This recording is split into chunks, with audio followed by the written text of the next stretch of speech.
like to call this meeting of the Riverhead IDA Economic Job Development Corporation to order, October 23rd, 2023 at 6:13 p.m. Can I have a motion to adopt the proposed agenda? So moved. Second. Okay, all those in favor? Aye. Okay. This time, I'd like to accept public comment regarding the application for financial assistance of the Riverhead Housing LP. I have on file affidavit. Oh, Do we need to go into a public hearing? Yeah, we need to open the public hearing. So we need to adjourn? I need a motion to. Adjourn the regular meeting? And open the public hearing. Yes. Okay, can I have a motion to adjourn the regular meeting and open a public hearing? So moved. Second. All those in favor? Aye. Okay. So I have on file affidavit certifying the publication of the following notice of public hearing in the October 12, 2023 issue of the News Review as the official newspaper of the Riverhead Industrial Development Agency, Economic Job Development Corporation, as so designated by the Board of Directors at its meeting December 5th, 2022. I make the notice of public hearing and the resolution calling said hearing a part of the record of this proceeding of Riverhead Housing LP. Further, I make a part of the record of this proceeding the affidavit of Tracy Stark James, attesting to the service of the notice of public hearing in this matter. Would the applicant or his representative now step forward and present to the board the application for financial assistance? And please state your name and address for the record, if you would.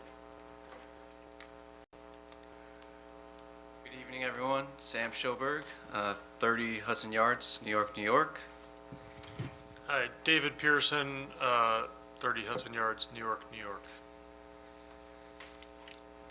Just in terms of procedure, I know we had a meeting in July on this project. Should we go through the full presentation, or is this on new information only? Yeah, an abbreviated version of your proposed project and reminding the board that this is for the bond financing in this entity. Absolutely, thank you. Sure, so we are here on behalf of Related Affordable. The larger Related Companies was founded in the 1970s, and Related Affordable is the dedicated affordable housing subsidiary. So our group, all that we do every day is affordable housing preservation transactions in New York and across the country. We have a portfolio north of 300 properties in about 25 states, and again, that is all acquisition of existing affordable housing. So in terms of the project across the street at 821 East Main, this is an existing 135-unit Section 8 family site. We are looking to we're looking to acquire the building and complete a large renovation in the scale of approximately $12 million. This is excuse me, the property was built in the 1960s. It was last renovated in 2008 with bonds from the Riverhead IDA. So this transaction would be a acquisition, redemption of the existing bonds, and issuance of new bonds, which we have applied for to the LDC. So from the LDC, we'd be seeking up to $33 million in volume cap, as well as a mortgage recording tax exemption. We are looking to close on the acquisition and begin renovations early in the next year, close on the acquisition on December 1st, which is a date specific in relation to the redemption of the existing bonds, which needs to be on an interest payment date, which 12/1 would be the first feasible one, following all the necessary approvals that we would need from both the LDC and the IDA on other parts of the transaction. Our scope is very significant, obviously $12 million, which equates to roughly $75,000 per door. It would include interiors, cabinets, counters, windows, flooring, new paint, light fixtures. The buildings themselves would receive roof work, window work. There'd be lots of site work in terms of repaving, walkways and the parking lot, as well as significant investment in security. There's already been some of that happening at the property over the last year plus. We've been working with the town very closely on security, but there would be a more fulsome scope, additional cameras, additional locks, more features for the PD to have remote access to our property for surveillance and other things. That would be part of this overall project. I think that covers the piece for the LDC here. We'll pause there for any questions. I do have one question. When you were here in July, we talked a little bit about security. I just heard you address some of that. I know that you put new security procedures in place, as you had mentioned. Have you noticed a change as a result of those security procedures? How has crime or any incidents been since you've put those new procedures in place? Yeah, absolutely. So we actually added someone to the staffing plan. We have a new director of security who's retired law enforcement, lives here in Suffolk County. He is in constant contact with the chief and his lieutenant about the property. They meet regularly both on site and here at the PD. We've also been working with federal law enforcement on various cases that are happening in Riverhead and impacting our property. Our staff, our site manager, who's there 5 days a week, explained to me like it's night and day over there. We had a meeting to talk about the upcoming renovation, to reissue the house rules, to get sort of buy-in from the residents who we had minimal contact with or less contact with during COVID, as you might imagine, to sort of bring everybody on board for the new direction for the project. I think calls are down in terms of volume from the PD, definitely in terms of nature. We've had less incidents over there. I'm sure the property has been in the local paper a lot less, I hope, based on the feedback that we're getting. And so far, our conversations that have continued with the PD have been very positive in terms of them seeing us going in the right direction. And do you envision that director of security to be a permanent position over there? Yes, absolutely. So we plan to retain that person for the foreseeable future. I don't have any other questions. I will just note, I've been in contact with the planning and department and CDA, and they've noted that the nature of the calls, as Sam had alluded to, are actually, I don't know how to explain it, not as severe. They're actually more calling in suspicious people. It almost appears as if the community is getting more active in making calls, and that's how it was explained to me. So they're more engaged in calling things in. I think that'll make a big difference to not just your community, but the rest of the community around as well. Because they are completing the final site plan approval, which hopefully will be done next week, that no action will be taken at this meeting, and we'll do that at the November 13th meeting for a final authorizing resolution. Okay, very good. Doug, do you have any questions? Nope, I'm Okay. fine. Is there anybody understand. in the audience that wishes to make a statement about the project? Or online. Or online? Oh, you have to come up and, State your name and address for the Sorry. record, please.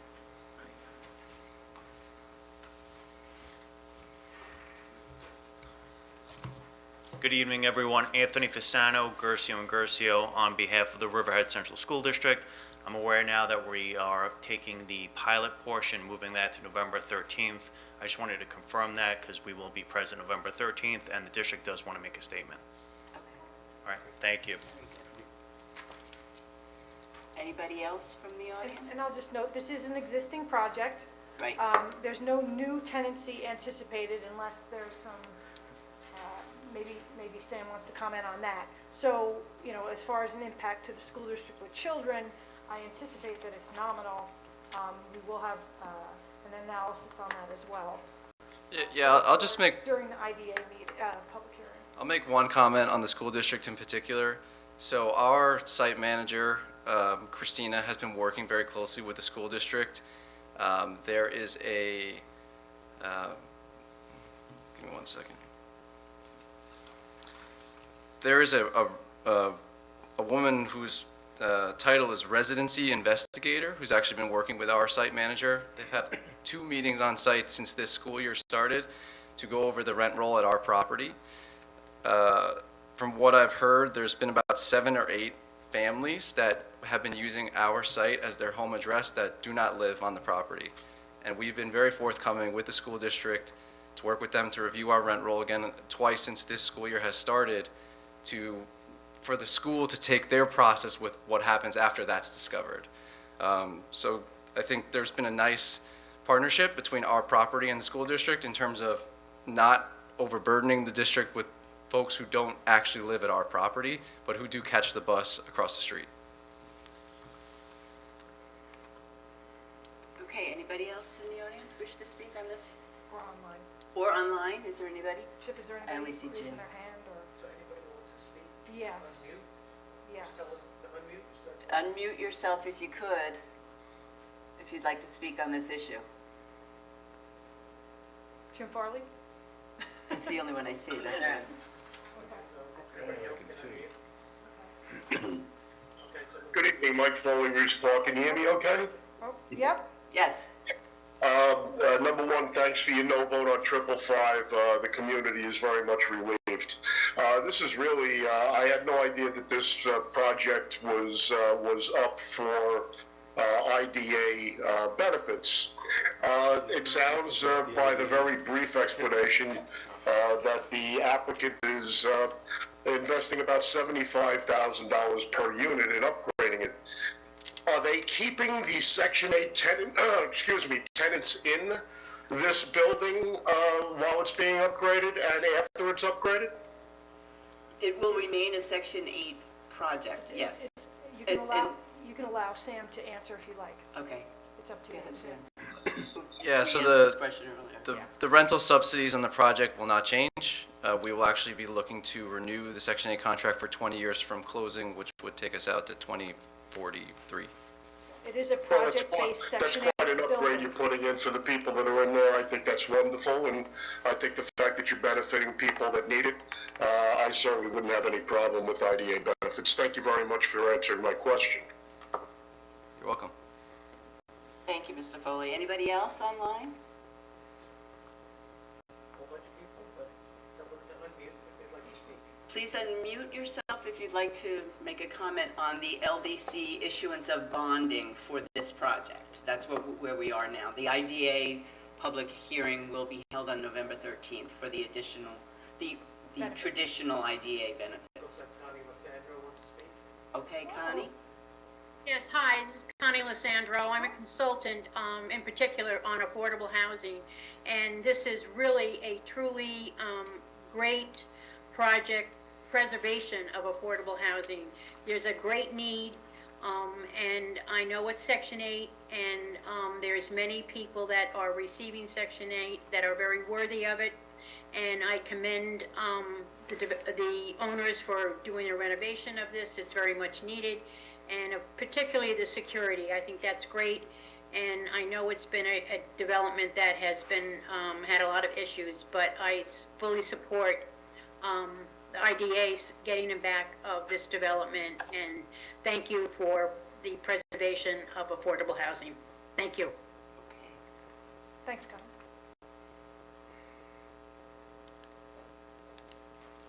Anybody else? No? Okay, seeing none, can I have a motion to close the public hearing? So moved. Second. All those in favor? Aye. Okay, thank you. I declare the hearing closed at 6:27. Thank you so much for coming. Sorry about the traffic on the way out here. Okay.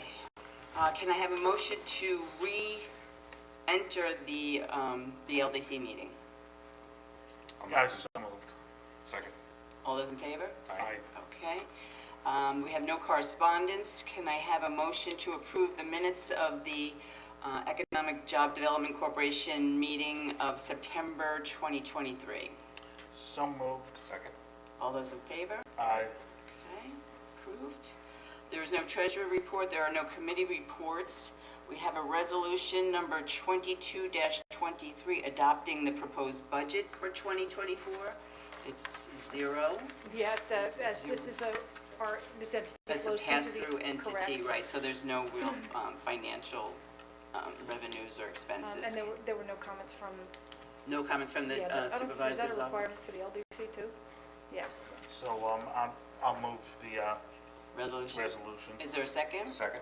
All those in favor? Okay, resolution is adopted. Consideration of resolution number 23-23, accepting application and adopting an inducement resolution for Riverhead Charter School for bond refinance.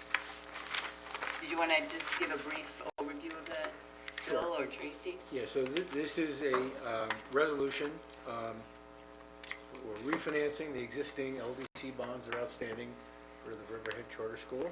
The plan is, the resolution also includes a small amount of taxable bonds just to cover any cost of issuance that is above the 2% cap. We will have to hold a public hearing before that. We can do the final authorizing resolution on November 13th. But this resolution is an inducement resolution with bonds. It's a tax code requirement saying we're taking official action, which means from this day, actually 60 days prior to this date, if they've incurred any costs in connection with the financing, they can be reimbursed. So it's just a technical tax requirement to call it an inducement resolution. Okay. Can I have a motion for the resolution? I'll move, so moved. Second. Okay, is there any discussion, any questions? All those in favor? Aye. Aye. Resolution is adopted. And I think that's it, yes, for this? Yes. The LDC, can I have a motion to adjourn? So moved. Second. All those in favor? Aye. Meeting is adjourned at 6:30. Well, okay, I used the phone at 6:28, that's right. 6:29, just. Thank you, yes, that's it. I said, it was right in 6:28, it went to 6:29.